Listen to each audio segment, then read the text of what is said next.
আন্তর্জাতিক ক্রিকেট কাউন্সিলের এপ্রিল মাসের সেরা ক্রিকেটার নির্বাচিত হয়েছেন বাংলাদেশের অলরাউন্ডার মেহেদী হাসান মিরাজ। জিম্বাবুয়ের বিপক্ষে 2 ম্যাচের টেস্ট সিরিজে দুর্দান্ত পারফরম্যান্সের স্বীকৃতি হিসেবে মিলেছে এই মর্যাদাপূর্ণ পুরস্কার। আইসিসির মাস সেরা খেলোয়াড় হিসেবে পুরস্কৃত হওয়া মিরাজ তৃতীয় বাংলাদেশি ক্রিকেটার। এর আগে এই স্বীকৃতি পেয়েছিলেন বাংলাদেশি ক্রিকেটের 2 কিংবদন্তি মুশফিকুর রহিম ও সাকিব আল হাসান। 27 বছর বয়সী মিরাজ জিম্বাবুয়ে সিরিজ জুড়ে ছিলেন অনবদ্য।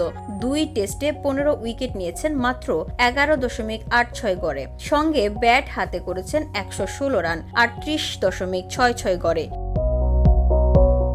বিশেষ করে দ্বিতীয় টেস্টে ব্যাট বল 2 বিভাগে রেখেছেন অনন্য ছাপ। সিলেট টেস্টে প্রথম ইনিংসে 5 ওভারে 52 ও দ্বিতীয় ইনিংসে 5 ওভারে 50 দুটি টানা 5 উইকেট। যদিও বাংলাদেশ হেরেছিল 3 উইকেটে, মিরাজের লড়াই ছিল চোখে পড়ার মতো। চট্টগ্রাম টেস্টে জিম্বাবুয়ের প্রথম ইনিংসের পর মিরাজ খেলেন 104 রানের অনবদ্য ইনিংস। এরপর বল হাতে ফের ধরেন বাজিমাত 5-32 নিয়ে বাংলাদেশকে এনে দেন ইনিংস ও 106 রানের দাপুটে জয়।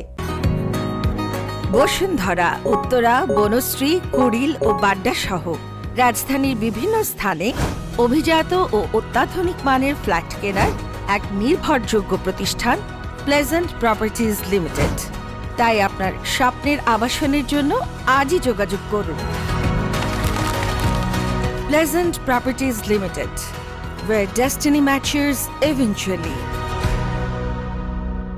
সংবাদটি জানার পর উচ্ছ্বসিত মিরাজ বলেন, আইসিসির মাসসেরা ক্রিকেটার হতে পারা আমার জন্য অসাধারণ এক সম্মান। এটি কেবল ব্যক্তিগত অর্জন নয়, আমার সতীর্থ, কোচ ও সমর্থকদের সঙ্গে এই অর্জন আমি ভাগ করে নিতে চাই। 2016 সালের অনূর্ধ্ব 19 বিশ্বকাপে টুর্নামেন্ট সেরার পুরস্কার পাওয়ার মতোই এটার মূল্যও আমার কাছে অনেক। তিনি আরো বলেন, এই স্বীকৃতি আমাকে আরো ভালো খেলার অনুপ্রেরণা যোগাবে এবং দেশের জন্য ধারাবাহিকভাবে অবদান রাখার লক্ষ্যে আরো কঠোর পরিশ্রম করতে উৎসাহিত করবে। মিরাজের এই কৃতিত্বে আবারও আন্তর্জাতিক অঙ্গনে উঁচুতে উঠল বাংলাদেশের নাম, আর ক্রিকেট ভক্তরা পেলেন গর্ব করার আরেকটি মুহূর্ত। VOD Bangla news desk.